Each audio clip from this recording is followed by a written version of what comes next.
Welcome to the Social Podcast, where no discussion or debate is off limits. Happy Wednesday and welcome to the Social.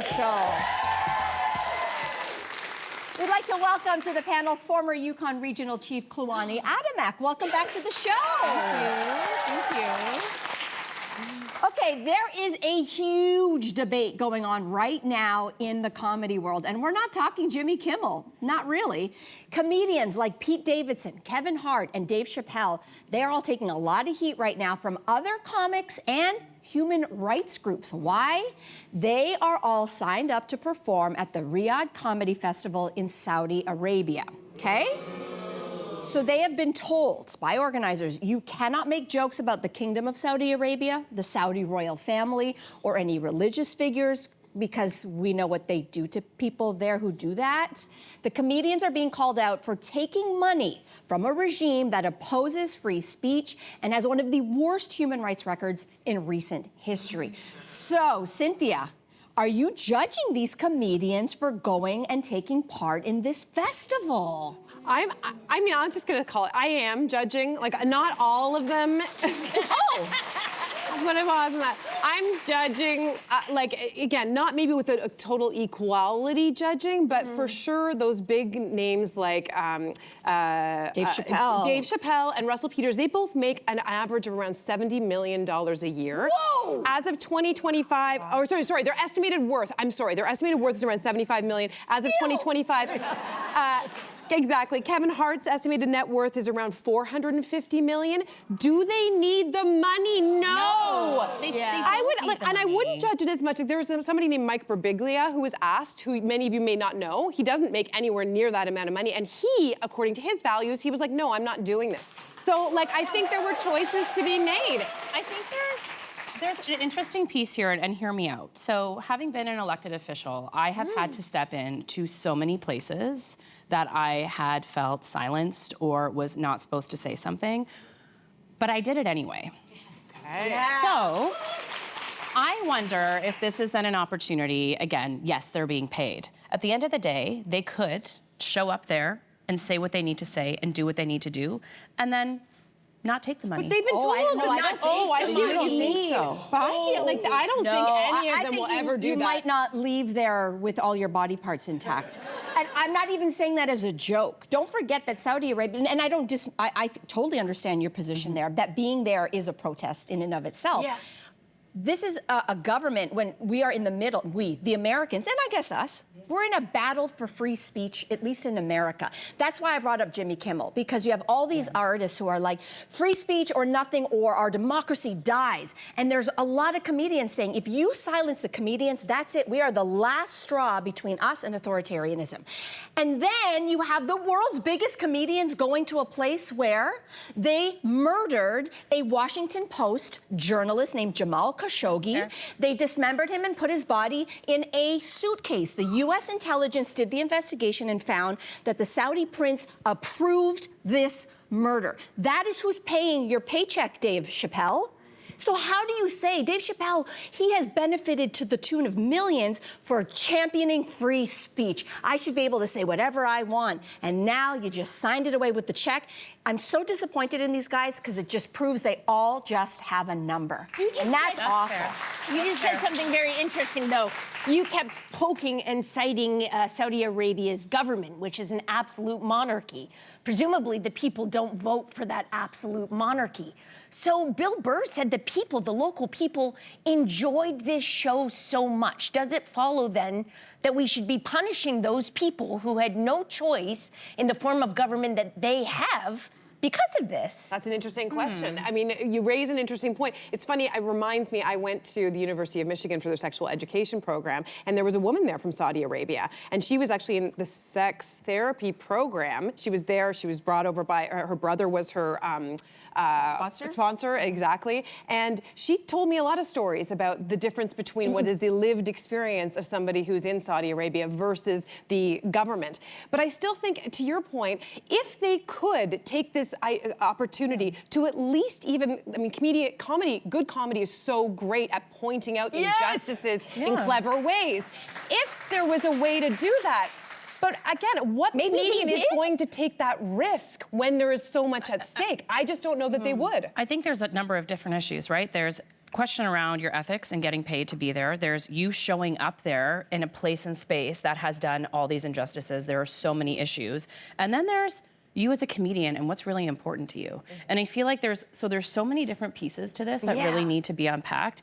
Ultimately, I would love to see more people who have this sphere of influence. I'm thinking like Beyonce and Jay-Z calling out these issues. People who are in an elite space. Too. Right. She's performed there too. So what else is she doing though is my question, right? So you do that, you show up there, but then what are you also doing over here? It's got to be a balance. And so again, I'm not super stoked about this. I think it is very wrong. I'm just also trying to say, how do you start to make changes there though? And if you don't take those opportunities where there could be a space for you, I mean, I'm thinking about, I don't know, what was her name? Hannah. Recently just spoke out. Yes, from Hacks. Right? You know, in her experience being a Jewish woman and what she had said in terms of standing with Gaza. So what are those opportunities? Very different context, I acknowledge that, but I also see, and maybe that just comes from my experience as a First Nations person, having to show up all the time with federal governments, provincial, territorial governments, the Crown, and all that they've done to our people, and have to still show up at the announcement and be there and be present is really, really hard. Yeah. Context misaligned, but there's something there for me. Very interesting. I also don't make $70 million a year. I'm not making whatever. You know? Like, let's be real about that, too. So it's tricky. Yeah, it certainly is. Well, let's stick with entertainers. Fans are trying to figure out what happened after news broke that Nicole Kidman and Keith Urban are divorcing. I know. And listen to this, a video has surfaced of Keith changing a line in his song, The Fighter, during a recent performance. So when they're trying to get to you, baby, I'll be the fighter, a line inspired by Nicole Kidman was swapped for when they're trying to get to you, Maggie, I'll be your guitar player, referencing his own guitarist. So is it petty for a singer to change their song lyrics during a breakup? What do we think? Oh my God, of course it's petty, and I love it. You know why? It's so petty. Because stars, they're just like us. It is absolutely petty. It's a bit of a reminder that they're human, just like us. He's hurting, he's mad, whatever the story is behind their breakup. It's obviously not good. 19 years of marriage going down the toilet. His medium of communication is through his music. He's telling us stuff about his personal life all the time through his music. There's nothing different about this. But when you do this, Keith, you're inviting us in, and that's why we're talking about it on a national Canadian talk show. That's my issue with it, though, is because I know I can bet money that this is the same type of famous person who, when a journalist asks them a question about the breakup, they'll be like, no comments, please. Yes! So why would you draw attention? You're basically asking for people to ask more questions about it. That's why I don't like it. That's a good point. Look, Ani, go, go, go. first of all, don't know the context around what happened. It is very sad to see people become, you know, unrelationed at that point in terms of them being together. So I'm sure it's hard for both of them. Right. Every single one of my breakups has been awful. So I'm not coming from a like, we still stay good friends years later and have a coffee sometimes. Not me, okay? I could not, in my true self, if I had to sing about an ex and it ended so poorly, I couldn't get up there and be like, and I still love you and I did and I will always. I would be like, I'm out. I'm gonna change the song because that's not how I feel right now. Doesn't it feel like unfriending an ex on Instagram, but then you go on their feed and it's just all pictures of the ex? It's like going halfway, kind of. Like this little measure of, I don't want to sing, but I don't know, is it? He might be really hurt. I mean, again, I'm not a fan of Keith Urban, to be very clear. I don't even listen to country music, okay? Like, I'm not. That's not my jam. But I'm just thinking, like, he might be really hurt, and maybe he just can't do it. My question would be to Keith, if he were to come in here again. He's been here twice. Yeah. Keith, You did guys you do didn't it? see those episodes? Get on your PVR. Get on your PVR. He's been here twice. Did he do it because he was being a jerk, or did he do it because he was hurting? These are good questions. Maybe We're don't not sing gonna the know. song then. Maybe don't sing the song. That's it. Or change all your songs then. Yeah. I don't know. We don't know. So country rapper Jelly Roll has been documenting his weight loss journey on social media and revealed on Instagram that he hit a new milestone, lost 180 pounds. So, wow. But after fans took to Instagram to comment on how hot he looks, his wife, Bunny XO, called them out, saying, quote, "The most appropriate thing to say is that he looks so much healthier now." So, do we think that it's ever okay to comment on someone's weight loss transformation? I think it's hard. So in general, I would say yes. I personally have struggled a lot with that over the years, and so. Well, it would feel really nice when people would say, "You look great, you look healthy, wow." When I had lost weight, no one was doing that when I gained weight. In fact, I've had people come up to me when I was sort of, and I both was heavier than I am now, but I was also unhealthy, and say, "Oh, congratulations," because they thought I was pregnant. Oh yeah, wow. Like hand on the stomach, like full on. So it's like, I feel like there's a double standard here, because who's going up to you and be like, you gained 10 pounds, like you look a lot healthier. No one's doing that. I couldn't agree more. If we were truly body accepting, right, we would be saying it both ways to any kind of body transformation. Right. There is a bit of a hypocritical thing going on there. Yeah, I think what I pulled out of this is that she's not saying don't comment on someone's weight, it's how you do it. Yeah. So when I see someone who's had any kind of transformation, particularly with weight loss, and I'm not doing this with someone I don't know very well, by the way, that's another thing. Be careful, because it's too easy to put your own neuroses about weight on someone else that you don't know, and it could go very wrong very quickly. Yeah. I think for me, it is, if it's someone I know, and if I do know that they've been on a journey, then I would say, you know, hey, listen, you've gone through some changes. How do you feel? Oh, I like that. I'm not making a judgment one way or the other, because it could be for reasons we don't know about. It could be reasons that we do know about. He has been very vocal. So in this case, she's again saying, bring it on. He is healthier. He's been saying, I want to get under 200 pounds because that's how I feel like I can do all the things on my list that I've never been able to do. He wants to skydive. He has this whole list of stuff he wants to do. Yeah. So for that, we're cheering him on, because he's trying to live a longer, fuller, healthier life. But don't be going like, I think she's also a little mad that people are hitting on her husband, because they're all saying he's hot. Yeah. And I don't think she likes it. But that's also the thing about social media. It's like so easy to be like, you know, like the keyboard warriors, we call them, like in our communities.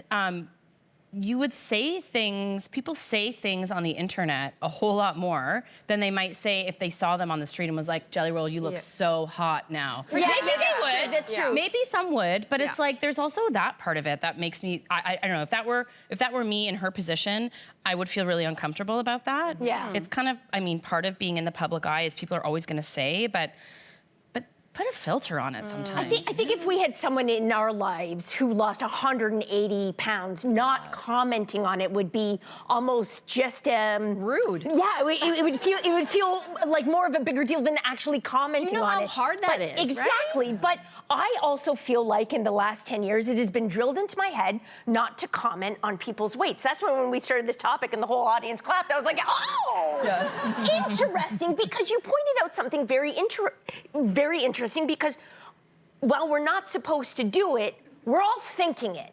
Do you know what I mean? And there feels like something disingenuous when we're thinking it, but we're not allowed to say it. It's just a social, awkward moment. Yeah, I hear you. It's just so complicated, because I guess where this came from also, she's suggesting that you say you look so much healthier now. And I guess my question would be, what kind of health are we talking about here? In the case of Jelly Roll, it sounds like this has been a very positive health journey, but I think that we make this assumption that smaller automatically means healthier. And sometimes what we don't know is what's going on behind the scenes. And I'll just share. I don't know how much I've shared about this on the show, but during the pandemic, I decided to go on like sort of a cleanse or a journey because I felt a little bit not great in my body. And I think during the pandemic, for many of us, it was like, what can we control? And for me, one of those things that I could control was like how I felt in my body. And what started off as kind of a good journey, I guess, quickly descended into an eating disorder. And we were at home, and I was obsessing about every single thing that went into my mouth. I wasn't thinking, I wasn't talking about about almost anything else any day. It completely consumed me. And when I came back, of course, I'm in a public eye. So to your point, people saw my body change. And I think well-meaning people were like, you look amazing. What did you do? And immediately that started filling my head with, oh, I look better. I must be better now that I'm smaller and in this body.